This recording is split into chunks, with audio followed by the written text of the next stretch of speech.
Friends, आज हम उस व्यक्ति की बात करेंगे जिसने भारत में ही नहीं अपितु संपूर्ण विश्व में अपना नाम किया था और देश को एक नए मुकाम पर पहुंचाया था। जी हां, हम बात कर रहे हैं मिल्खा सिंह की। ऐसी ही एक कहानी मिल्खा सिंह जी की बहुत ही मशहूर है जो मैं आज आपको सुनाता हूं कि भाग मिल्खा भाग, भाग मिल्खा भाग, ये वो शब्द थे जो भारत के मशहूर एथलीट मिल्खा सिंह को अंतिम समय में उनके पिता ने कहे थे। फिर इन्हीं शब्दों को आत्मसात कर उन्होंने जीवन में बड़ा नाम कमाया। मुश्किलें बारिश के पानी की तरह बरसती रहीं, लेकिन वो भी सबको धूल चटाकर बुलंदियां छूते चले गए। फ्लाइंग सिख के नाम से मशहूर मिल्खा सिंह अब हमारे बीच नहीं रहे। उन्होंने चंडीगढ़ के एक अस्पताल में अंतिम सांस ली। 91 साल की उम्र में दुनिया को अलविदा कहने वाले मिल्खा कोरोना वायरस से संक्रमित पाए गए थे। तो आइए उनके जीवन पर कुछ प्रकाश डालते हैं। मिल्खा सिंह का जन्म पाकिस्तान के मुजफ्फरगढ़ में स्थित गोविंदपुरा में हुआ था। वह एक सिख राठौड़ परिवार से थे। उनके पूर्वज मूल रूप से राजस्थान के रहने वाले लोहार थे। पिता भूमि के छोटे से हिस्से पर खेती करते थे, लेकिन 1947 में वो हुआ जो किसी बुरे सपने से कम नहीं था।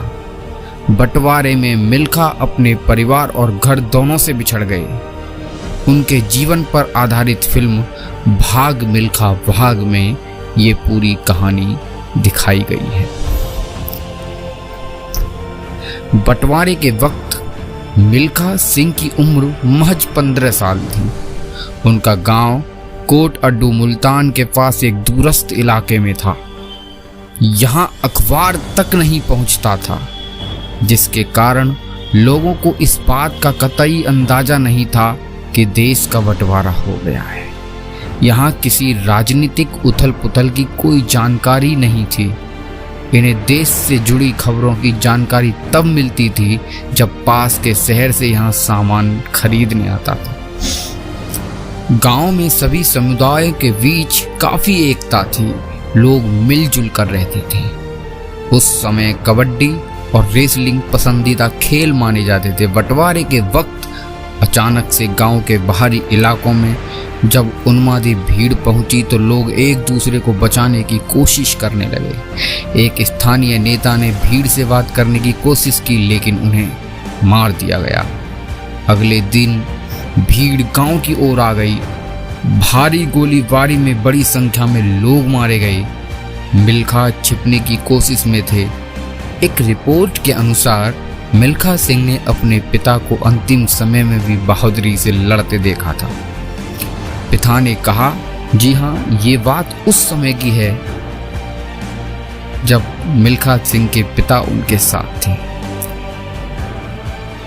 उनके पिता की गर्दन पर तलवार से वार किया गया था, जिसके बाद वह जमीन पर गिर गए और अपने बेटे की सुरक्षा के लिए उसे वहां से भागने को कहने लगे। पिता ने कहा, भाग मिल्खा भाग। जिसके बाद मिल्खा वहां से निकल पास के एक जंगल में आ गए। वहां उन्होंने पूरी रात गुजारी। उन्हें ऐसा लगने लगा कि वह अपने पूरे परिवार को खो चुके हैं। अगली सुबह उन्होंने दिल्ली के लिए ट्रेन ली और अन्य यात्रियों की मदद से महिलाओं के कंपार्टमेंट में जाकर छिप गए। वह पुरानी दिल्ली रेलवे स्टेशन पर उतरे, लेकिन मुश्किलें अब भी जस की तस बनी हुई थी। उस समय हैजा बहुत तेजी से फैल रहा था। मिल्खा सिंह हजारों शरणार्थियों के साथ करीब 3 हफ्ते तक रेलवे स्टेशन पर ही रहे। उनकी जिंदगी में सूरज की एक हल्की सी रोशनी तब दिखाई दी जब स्टेशन के लाउड स्पीकर पर कुछ लोगों के नाम पुकारे गए। उन्हें पता चला उनकी बहन जिंदा हैं। दोनों बहन भाई फिर पुराने किले के शरणार्थी शिविर की ओर चल दिए। फिर मिल्खा सिंह ने खूब मेहनत की। उन्होंने 10 रुपये महीना तनख्वाह पर एक दुकान में सफाई का काम किया, साथ ही स्कूल में 9वीं कक्षा में दाखिला लिया। लेकिन जीवन का संघर्ष पढ़ाई के आड़े आ गया। मिल्खा सिंह को एक बार महज इसलिए गिरफ्तार कर लिया गया क्योंकि वह बिना रेलवे टिकट के यात्रा कर रहे थे। जमानत के लिए बहन को अपने जेवर बेचने पड़े। तो आगे की कहानी हम जारी रखेंगे अगली वीडियो में।